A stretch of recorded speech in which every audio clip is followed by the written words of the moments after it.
Political commentator and author of Mugged and Coulter, and Fox News contributor and former pollster for President Carter, Pat Caddell, joined me this evening. You know what's interesting, guys, before I even go to the question, he's asked to clarify because he didn't answer the question the first time, and the second answer is as evasive as the first. But, so my question to you, Ann, is why is the media not dealing with the fact that there is a clear cover-up here? Yeah, because they want to reelect Obama. I've never seen it like this. It would be as if they didn't cover the helicopter failed rescue of no, in Iran with Jimmy Carter. They didn't cover for Jimmy Carter like this. I mean, I do think it has something to do with him being the most left-wing president we've ever had, and also him being the first black president. They are treating him like the angel Obama, and they are right in with him. Leno said last night that, you know, the Halloween costume this year is to go as a journalist and wear an Obama button. But Pat, I mean, do you agree? I mean, I think we've got some screens of the New York Times. It just comes out that the CIA operative on the ground asked for help 3 times. The New York Times doesn't cover it. I think there's a front page from yesterday and the front page from today. They don't even mention it. They have been in the tank on this in a way I've never seen. CBS, at days after the president told him, in fact, told him he knew there was an attack. I left yesterday George McGovern's funeral, who I worked for when I was 21, who is a man who stood up on the issue of the war, whether you liked it or not, and what he believed is truth, and fought a president against a president who was willing to lie, cheat, and steal to get elected.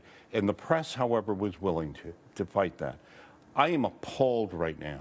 This White House, this president, this vice president, the Secretary of State, all of them are willing, apparently, to dishonor themselves in this country for the cheap prospect of getting reelected, willing to cover up and lie. And the worst thing is the very people who are supposed to protect the American people from the truth, the leading mainstream media, and I said in a speech a week ago, and because I'm stunned, I've never seen on an issue of national security like this, but I will tell you this, I said it then, they have become a threat, fundamental threat to American democracy and the enemies of the American people. What we saw tonight, what I saw with Ty Wood's father and family, and the outrage I feel for my country and the shame that these people have no honor. And when will people finally say it? Cover up is too nice a word.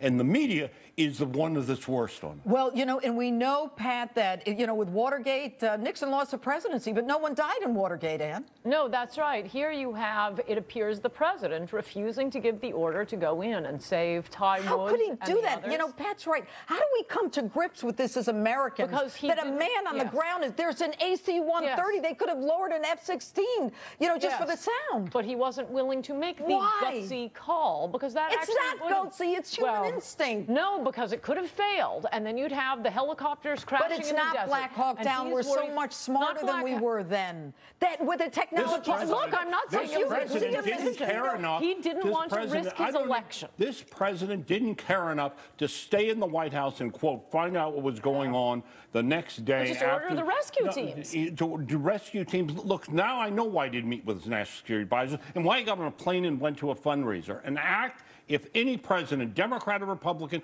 prior to this had done, while the consulate was smoldering, would have been crucified. Well, and yet they are in the tank, and and as I've said it, this is, I'll tell you, I'm so personally, not politically, but personally nauseated by this. All right, well, you know, as Rome burned, Nero fiddled, and we have Obama with the Middle East burning. And Pat Caddell, thank you so much. Ann Coulter, always good to have you.